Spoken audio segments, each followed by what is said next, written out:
안녕하세요. 이동률 목사와 함께하는 매일 성경 큐티 시간입니다. 오늘 우리가 함께 나눌 본문은 스가랴 12장 1절부터 14절 말씀입니다. 스가랴서의 후반부는 마지막 날 곧 하나님께서 친히 개입하셔서 자기의 백성을 회복하시고 세상을 심판하실 종말의 그림을 보여줍니다. 앞선 11장에서는 이스라엘이 선한 목자, 곧 메시아를 거부하고 버림받는 장면이 주어졌습니다. 그 때문에 하나님은 죽을 자는 죽게, 망할 자는 망하게 두시지요. 참 절망적인 모습이었습니다. 그런데 여러분, 오늘 12장부터는 또 전혀 다른 장면이 펼쳐집니다. 하나님께서 다시금 자기 백성을 붙드시고 구원하시며 심지어 회개의 영을 부어주시는 장면이 주어집니다. 즉 하나님은 심판으로 끝내지 않으시고 회복으로 마무리하시는 분이라는 것을 우리에게 분명히 약속하시고 보여주시는 장입니다. 특별히 본문 안에서 하나님께서는요, 자신을 이렇게 소개합니다. 하늘을 펴시고 땅을 세우시고 사람의 심령까지 지으신 창조주 하나님이시라고요. 즉, 이제 이어질 말씀은 단순한 위로나 격려가 아니라 창조주 하나님의 확실한 약속이라는 의미인 것입니다. 여러분, 여기서 우리가 큰 위로를 얻습니다. 온 우주를 지으신 하나님이 동시에 우리의 심령 깊은 곳까지 다루신다고 하니 이 얼마나 큰 위로가 되나요? 우리 눈에 보이는 현실은 약하고 두렵지만 하나님은요, 그 약한 예루살렘을 지키셔서 취하게 하는 잔과 무거운 돌이 되게 하신다고 하셨습니다. 즉, 아무도 건드릴 수 없는 성읍으로 만들어 주시겠다는 것이지요. 여러분, 혹시 우리 삶도 그렇지 않습니까? 스스로의 연약함 때문에 또 세상이라는 거대한 대적 앞에서 이제는 끝났다라고 느낄 때가 있습니다. 그러나 하나님은요, 절망으로 끝내시는 분이 아니라 반드시 다시 시작하시는 분이십니다. 오늘 본문은 바로 그 희망을 보여주고 있지요. 자, 그럼 어떤 내용이 있었는가를 자세히 보기 위해 오늘도 다른 때와 동일하게 본문을 세 단락으로 나누어 하나하나 살펴보도록 하겠습니다. 먼저 그 시작인 1절을 보면 하나님이 이렇게 자신을 소개하십니다. 이스라엘에 관한 여호와의 경고의 말씀이라.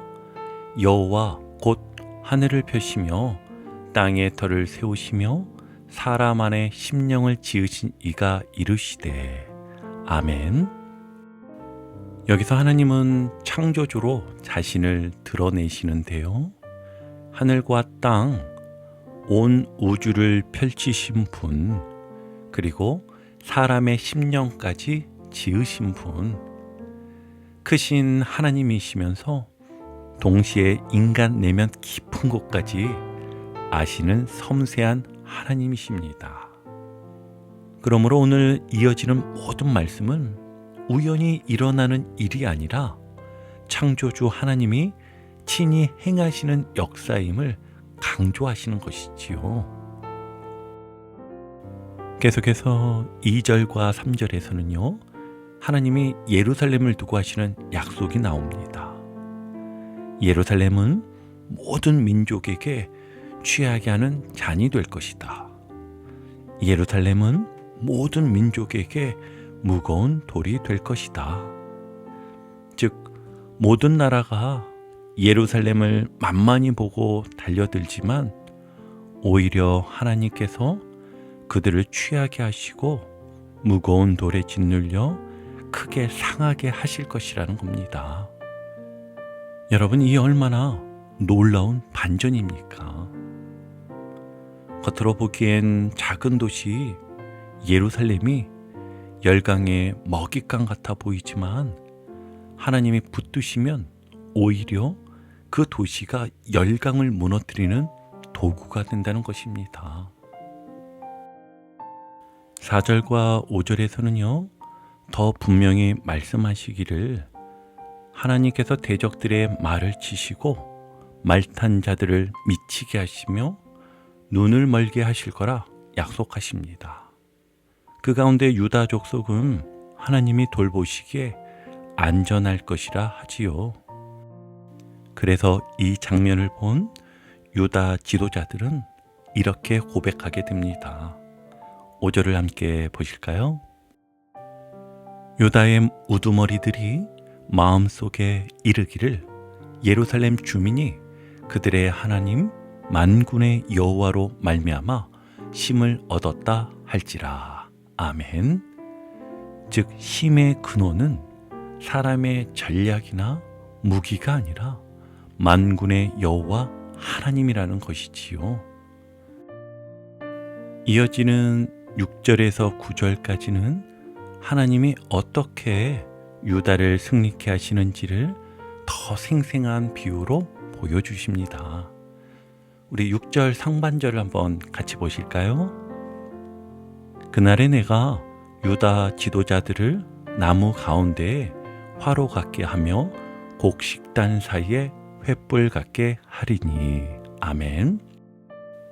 나무와 곡식단이 아무리 많아도 그 가운데에 불이 있으면 다 타버리게 되지 않습니까?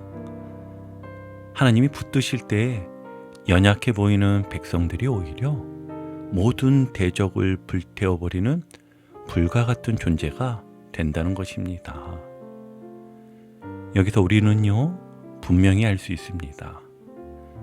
이스라엘의 승리는 그들의 군사력이나 숫자가 아니라 하나님의 임재에 달려 있다는 것을요. 자, 그렇다면 여러분, 이 말씀을 우리 삶에 어떻게 적용할 수 있을까요? 이스라엘이 예루살렘을 지키신 하나님으로 인해 힘을 얻었던 것처럼 우리의 삶 속에서 하나님의 힘의 근원이 되심을 고백해야 합니다. 세상은 늘 우리를 무너뜨릴 수 있는 거대한 힘처럼 보입니다. 하지만요, 하나님이 함께 하실 때 그 어떤 것도 우리를 무너뜨릴 수 없습니다. 예를 들어볼까요? 직장에서 여러분을 힘겹게 하는 상사가 있습니다. 내가 아무리 애써도 그 사람은 내 노력을 인정하지 않고 괴롭힐 때가 있죠. 그때 내가 더 강해져야지 하고 이를 악무는 게 아니라 하나님, 주님이 제 편이십니다. 제 힘은 여호와로부터 옵니다 하고 기도하는 겁니다. 가정에서 예상치 못한 병이나 어려움이 찾아올 수 있습니다. 그때도요, 주님, 제 가정의 힘은 오직 주님께 있습니다 하고 고백하며 무릎 꿇는 것이 바로 신앙의 길입니다. 또 혼자라는 외로움이나 실패의 두려움이 몰려올 때 스스로 다 이겨내려 하지 말고 여호와로 인하여 기뻐하는 것이 내 힘이라는 말씀을 붙잡는 겁니다. 여러분, 오늘 하루 하나님, 제 힘은 오직 주님께 있습니다. 이 고백을 한 번이라도 꼭 해보시길 바랍니다.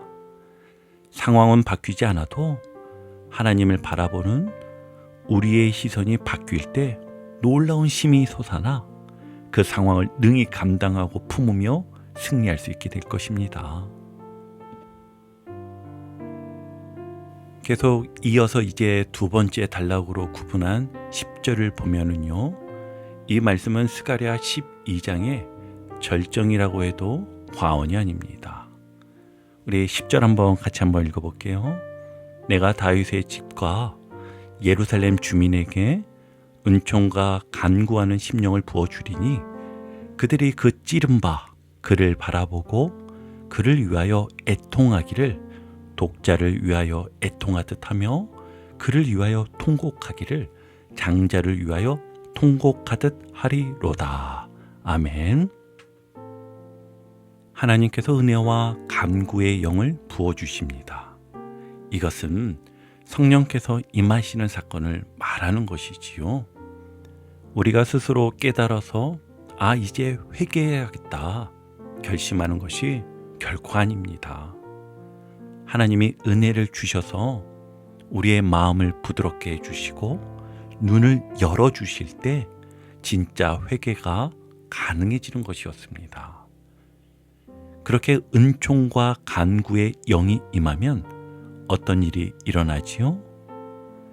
이스라엘 백성이 그 찌른 바 그를 바라보고 곧 메시아 예수 그리스도를 바라보게 된다는 말씀입니다.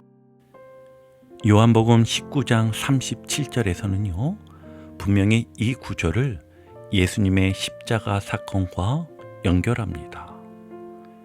예수님은 십자가에서 창에 찔리셨지요. 그런데 스가랴는 이미 수백 년 전에 그날의 백성이 자기가 찌른 이를 바라보고 울게 될 것이라고 지금 예언한 것입니다. 여러분, 참된 회개는요, 사람들이 예수를 죽였구나 하고 남 얘기하듯 말하는 게 아닙니다. 내가 예수를 찔렀습니다. 내가 주님을 십자가에 못 박았습니다.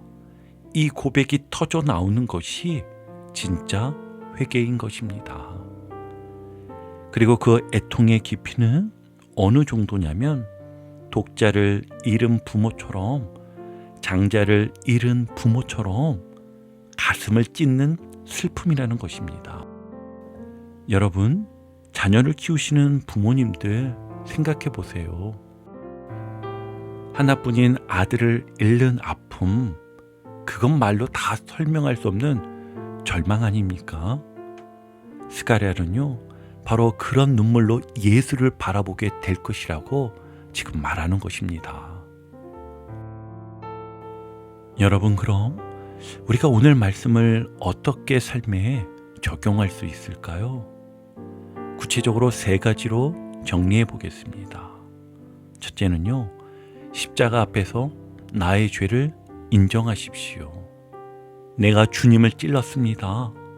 내 죄가 주님을 십자가에 못 박았습니다.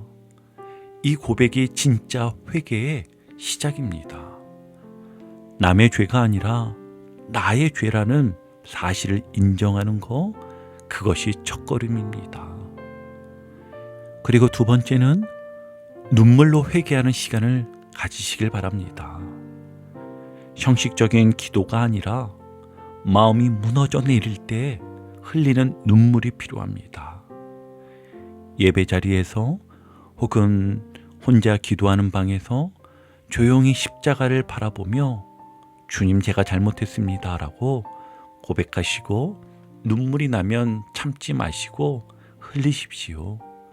그 눈물이야말로 하나님이 주시는 은혜의 선물입니다. 그리고 마지막 3번째는 회개의 눈물을 삶의 변화로 이어가십시오. 눈물은요, 시작일 뿐입니다.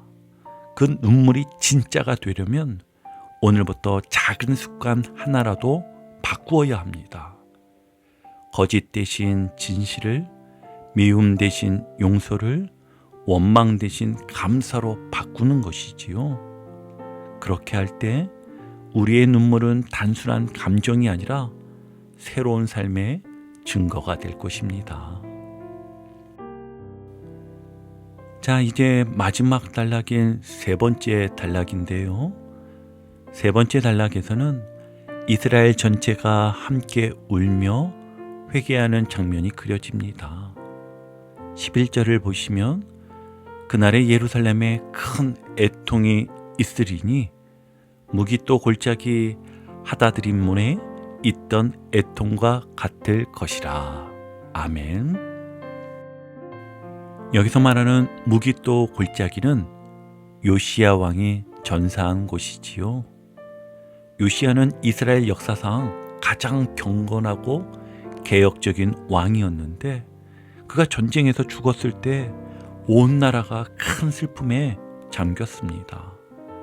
백성들은 나라 잃은 것처럼 아들을 잃은 것처럼 함께 통곡했지요. 스가랴는 바로 그 장면을 빗대어 말합니다. 마지막 날 하나님이 은혜와 간구의 영을 부으실 때 이스라엘은 온 공동체가 함께 큰 울음으로 회개하고 될 것이라고요.